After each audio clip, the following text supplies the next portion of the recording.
Welcome to NAMM Press Preview Day. We're here on the Moog booth. You see, I made a special effort to say it properly because I'm here with Gordon Reid, who is a synthesizer specialist and keyboard player, and also writes for Sound on Sound on the subject of synthesizers on a regular basis. And you're here showing us, well, the brand new stuff. There's some amazing things we're going to look at, right? Yes, absolutely. The Moog Modular systems reappeared last year with the recreation of Keith Emerson's synthesizer. Smiling away, yeah. Yeah, in front of the original. And that happened in April at Moogfest to enormous acclaim. The buzz on the net, all of the forums, everybody was just going crazy about this Keith Emerson system.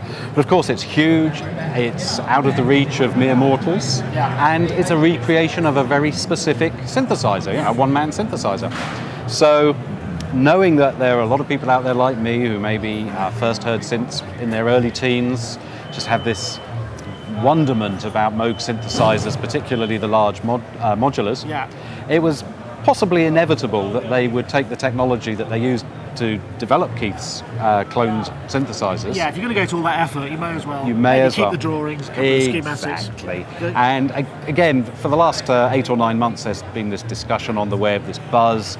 Are Moog going to bring out modules in the original shape and form? Are they going to go over to the Eurorack format? Are they going to? What are they going to do with this technology? Well, what we can see now, what was announced on Monday this week, was what they've done is they've precisely recreated the System 15, 35 and 55 from the early 70s. 3 separate modular synthesizers, but built from the same building blocks. Right. Different configurations at different price points, which enables them to come to somebody like myself who maybe wouldn't otherwise have ever had the opportunity to own a Moog Modular and say, well, we can sell you a small one, we can sell you a medium-sized one, or we can sell you a really big one, which is what this is. This is a virtually perfect recreation of a Moog System 55, which was released around about 1972. And it really is real. It's not just that the front panels and the knobs look the same. When you go round the back, the components that they've used, the technology that they've used, the boards that they've built for it, they are genuinely from the 1972 designs. It must have been quite tricky for them to actually be able to kind of recreate all of the componentry, because obviously some things are going to be harder to find than others, some things they just don't make anymore, some things you're not allowed to use. Yes, well, the effort they put into it was just remarkable, incredible in fact. Going to little stores in far-flung parts of the USA, finding maybe just a bin of old components, new old stock where the old element is like 40 years or more. Maybe a set of knobs here or some capacitors there. So these things are built from the original components in almost to 100%. Where they weren't able to get originals, they did remarkable things. They jumped through hoops that you never would. These switches here, for example, these little illuminated switches, they're very specific components from the 60s. Nobody builds them anymore. And what they managed to do was to find a stock of these, but they were all red. So they had enough to build the systems with all red switches. But the originals had red switches, blue switches, white ones and green ones. So what they then did was they disassembled all of the switches, took some of the red actuators along to a company that does 3D printing and said, can you build us this many blues, whites and greens to exactly match this red one? Not just the right colour, but even the right degree of translucence. That's awesome. So that's sort of cutting edge technology in the manufacture of 40-year-old tech. So what is it that makes the Moog system so special? It's the sound. It's the Moog sound. There are all manner of reasons why people don't understand what a Moog synth is. It's not hugely complex. There are other systems out there where you can buy 50, 60 different types of module. In this amount of space, you can get a lot more synthesis. But what this has is that Moog sound, which is often aimed for, but never quite reached. In double-blind tests as such, generally you can hear the sound of an original Moog synthesizer. There's something about it. Maybe not 100% of the time, depending upon the patch. But when you want that depth and authority, and I'm speaking here, I'm not an employee of Moog in any way, shape or form. I'm a player and an enthusiast for all manner of different types of keyboards and synthesizers. But there is something that really is quite magical about a large Moog modular system. I agree. I mean, and also not only the fact that you've actually got a large physical interface to react with, which I think a lot of people kind of discount when it comes to hardware design. Say, well, you can do this in software, etc. But there is. It's very important. There are things that you do with this that you possibly wouldn't with Euro rack systems, and you certainly wouldn't do with a software modular, because of the nature of the panel. You plug certain things to other things, you twist knobs in a particular way because of the nature of the design. And that doesn't mean to say that it pushes you to do a limited set of things. If anything, it's the other way around. It opens the doors for you to try things that maybe you wouldn't. You're making the decision, shall I put a cable from here to here? It's so easy, it's so direct, and you think, okay, I'll try that. If it doesn't work, I'll try something different. But you go down avenues that perhaps other ways of doing modular synthesis dissuade you from, to some extent. So one thing that obviously people are going to ask is, okay, so I can get a cabinet of this size, can I put whatever I want in it? Is there a configurator, or is it? Yeah. Are they fixed, or what's the?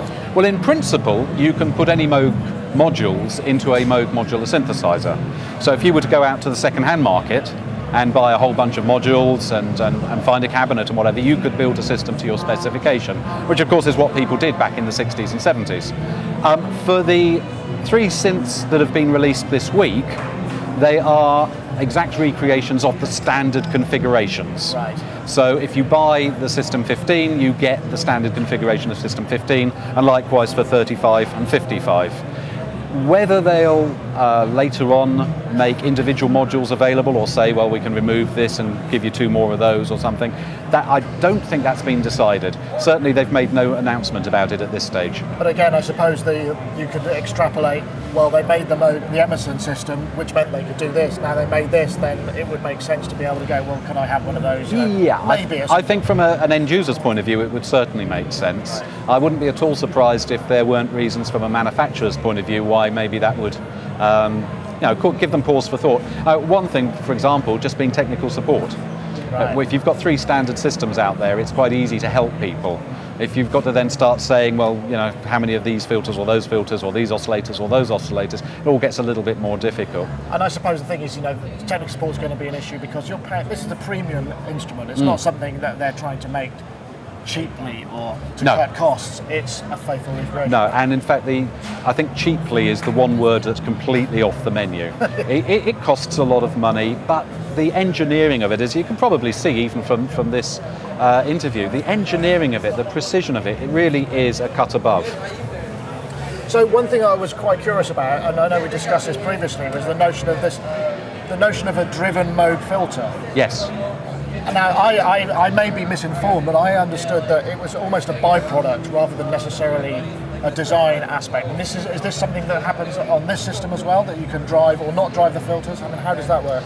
Yes, the whole question of filter overdrive, I think, probably came to the public consciousness with the Mini Moog. Right. Because if you turn all 3 oscillators of a Mini Moog on and wind them up above about 12 o'clock, 5 on a scale of 0 to 10, you start to push the filter harder and you get that sort of slightly overdriven sound. And then there was the trick that everybody did of feeding one of the outputs of the Mini Moog back into its external signal input and turning up the external signal input in the mixer to create a feedback loop, but not one that actually fed back like a guitarist feeding back with an unbearable whine, but one that could create all manner of different sounds, and in fact gave you very different results depending on which Mini Moog you were using. So suddenly this idea of overdriving the filter, of creating distortion as a musically desirable thing from keyboards came into the public consciousness, just in the way as it had for guitarists maybe 6 or 7 years earlier. Perhaps not thought of as a kind of feature in a system like this, but certainly a byproduct of the way that you can drive it. Well, by the time these were built, it had been thought of as a feature, and in fact the mixers in this system do distort in a particular way which is considered to be sort of more musically pleasing than simply overdriving. Is that the CP3A here? That's right, yes. And they generate a type of distortion which is called asymmetric distortion. So the signal clips more on one side of its shape than it does on the other. And many people find that to be more pleasing than overdriving the signal symmetrically, where both the top and the bottom of the waveform are distorted equally. Right. So I do know that Gordon has been, he's had one of these in his hotel room, right, where you've been putting together some sort of patches to show off the system, right? Yeah, I took a photo of it yesterday and sent it to a couple of friends of mine, and with the caption, "Every hotel room should have a $35,000 synthesizer in it." There's nothing quite like sitting just across the road from Disneyland and actually thinking, I'm not interested in Disneyland, I want to get on with this. And so you've been making some stuff? Yeah, I had the idea in my mind. This is essentially a monophonic synthesizer. The idea of it is to make one really wonderful sound. And I wondered if I could create effectively a whole electro music track using a monophonic synthesizer by just forcing it to do things that it otherwise normally wouldn't be capable of doing. And that's the beauty of modular, isn't it? The fact that you can do that, Yeah, so I had an idea in my mind to combine sequencing and lead sounds and something that's slightly percussive. And what I came up with was a patch that produces 7 independent sounds from what is essentially a monosynth. Wow, okay. So I started with the sequencer here and decided to use each of the 3 lines to produce a different melody, if you like, a bass part, a mid part and a top part that I could run as 8 steps to give my track some background. But then I realized that I could employ a very sneaky little trick. If I used the output from the oscillators, if one of them, which is in fact the bass line in this case, is a sawtooth, but the other 2 are using rectangular waves, that I could actually eliminate those 2 lines from the sound by turning the width of the rectangle wave to 100%, at which point that sound disappears. So if I do that and start the sequence running, you can hear just the bass line with a noise burst on the step number 1 and some ticking, sort of a bit like a hi-hat, coming from one of the envelope generators. So you've got kind of whoomp, tit, tit, tit, tit, tit, tit, tit, with the bass line running. So this is all ready to go, and if I press the on button to start the sequencer. Okay, I got you. So unshaped noise, not like a bass drum, but just giving that accent at the beginning, and you can hear that running. And now if I want to introduce the other 2 lines, I do it not by adjusting a mixer, but adjusting the width of the pulse wave.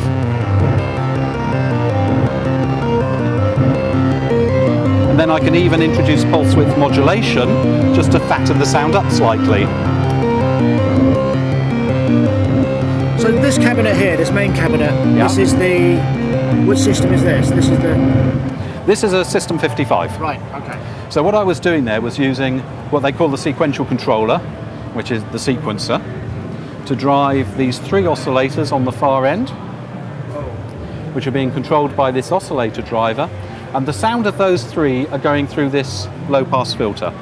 But again, I'm not using the filter in the conventional way.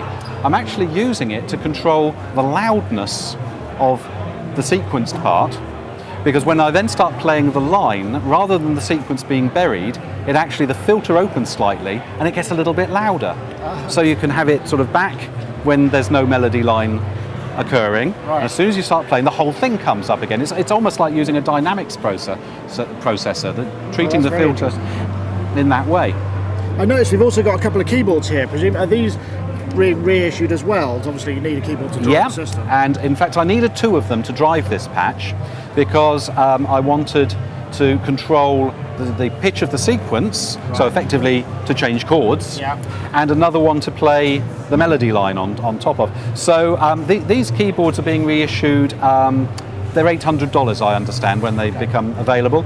The prices of the modular synths themselves are without the keyboards, but you can just specify I want it with the keyboard when the order's placed.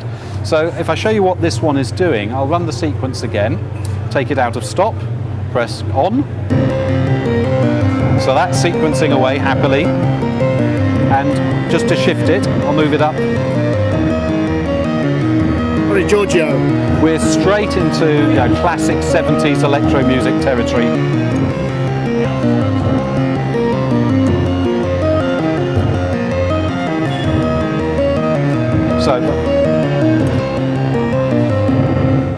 So this one is controlling effectively your backing track. Yeah. And then over here, the second keyboard is going to control two different sounds for lead work. And I wanted two because I wanted to do something that Moog synths aren't generally known for doing, which is to have a standard note with a little bit of vibrato as the main characteristic of the lead line. Another oscillator a seventh apart, which of course is just an absolutely standard trick. Yeah. But to get one of them to decay with a heavy modulation as it decays. Oh, okay. It's actually quite hard to set it up, and I found a little trick using two oscillators where one was driving the modulation input of the other, but where the effect of that only occurred after you released the key. Right. That gave me the chance to create a sort of a much more interesting lead sound than would have been possible just by playing in the conventional way. We better hear it. So if I play a note for you now, you can hear the two elements of the sound and the modulation as the note decays.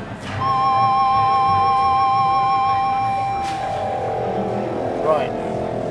Now that's a much more interesting sound, and the decay of that note is controlled by how quickly you release the note. So if you play legato, you just get the two pitches playing a smooth melody line. If you then release a note early, you can actually cause that heavily modulated sound to come in, and it works very well in conjunction with the sequence as it's running. So there you've got your 7 sounds. You've got your sort of bass noise and your fake hi-hat. You've got the 3 different lines of the sequencer running. Yep. You've got the vibratoed main pitch, and you've got the pitch at a seventh with the heavy modulation on the release. So all those sources, so you've got an additional cabinet here, right? So what's this one? Well, that is part of the System 55. Oh, right, so this is those two are the System 55. So you don't need anything extra to No, go right. there's nothing, and in fact there's no effects units on this or anything. When you run the whole thing, it sounds like it's got sort of maybe a little bit of delay on it or a little bit of reverb and so on, and that's created just by being careful with the contour generators, giving notes a little bit of a tail where they might not otherwise have them to create a slightly more ambient sound. Wow, lovely. So, I mean, you've been playing with this for quite some time now.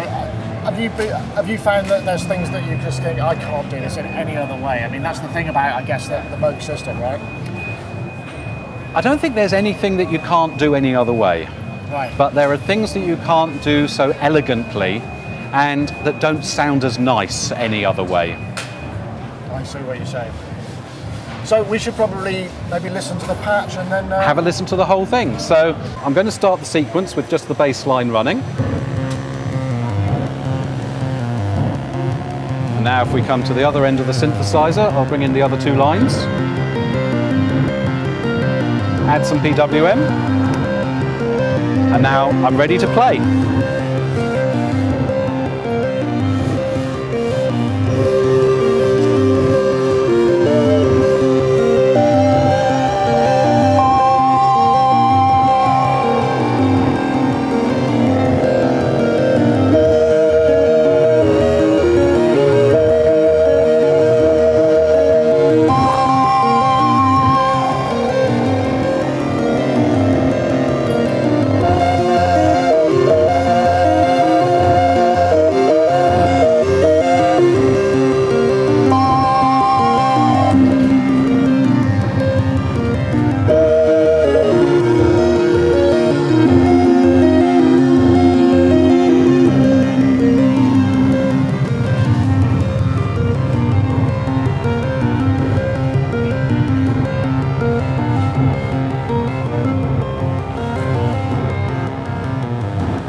Fantastic. So it's a whole sort of 1970s electro music track from what is essentially a monosynth with 2 keyboards. So I guess everyone's going to know how much and when, aren't they? Yes. So do you have that information? Yeah, I have what Moog have told me sort of as a non-Moog employee as such. This is for public consumption, that the System 15 is going to be $10,000. Right. The System 35 is going to be $22,000, and the System 55 here is going to be $35,000 and $800 per keyboard. Right. So this is the System 55. This is a prototype unit, and as you can see, it doesn't have the top cabinet, although there is an optional expansion cabinet for this as well. And you can see that there's a blank panel here, so it has fewer modules, different configuration of modules, but essentially a smaller version designed to do the same thing, to produce that Moog sound, but perhaps in a slightly less powerful way. And then behind it, what we have here is the System 15. That's something that a lot of people are going to recognise now. That's sort of black Tolex cabinet. Yes. Yeah, there were a number of systems back in the early 70s that used that approach, the portable systems. There was a System 10, System 12, System 15. I'm a big sucker for synthesizers in any kind of luggage kind of capacity, and I suppose it's big luggage, suitcase sort of. This is a remarkable synthesizer, and again, I speak as an enthusiast for the sound. The System 15 has something different about it when compared with the 35 and 55. It has a slight additional grittiness and power, and it just says something a little bit more and whether that's to do with the nature of the configuration, or whether it's something to do with power supplies, or maybe some strange electronic reason that maybe we wouldn't understand ourselves, but it is a remarkably powerful little synth, and I've heard it described by some people because it's got 3 oscillators and a low-pass filter, and they look at it and think, well, it's a kind of a modular portable mini Moog. Right. It has the same sort of components. And you were saying that these are also limited editions as well. Yes, they are, but let me finish that statement. It's been described as like a portable mini Moog. It isn't, and this is something you find when you start patching a System 15. There is something fundamentally different about it. It's a great synth. In terms of the numbers of them made available, as I understand it, they're playing the numbers off against each other. They're building 55 System 55s. Right, which is the big guy. Which is the big one we have just been hearing. 35 35s. And I think it's 150 15s. It might be 115 15s, but I think it's 150. Right. So it is a limited run, but... It is a limited run. And I suspect that that's partly because of the availability of the components. Although they've been searching high and low for everything, at some point they're going to have to, they're going to be forced not to be able to build original modules anymore. So I suspect that that's possibly the driving force behind keeping all the 3 of them to limited editions. And are they in manufacture now? Do you know when they're going to be available? I guess there's going to be a waiting list for this sort of stuff. I'm absolutely certain they won't be able to keep up with the demand. I do understand that as of Monday, when that press release went out, they already got a number of orders for System 15s virtually there and then. So they're going to have to ramp up production, but in this case, production means people. These are not robots populating surface mount circuit boards and just leave it running overnight and do another 50,000. Each one of these is built individually. Each of the modules is built by hand. The systems are actually populated by hand. They're tested and calibrated by hand. So I've no doubt there's going to be a waiting list. But at the end of the day, you get a genuine hand-built vintage Moog, but that's actually been built today and tested today and just works beautifully. Excellent. Gordon, thank you very much for showing us around. My pleasure. Thank you. See you later.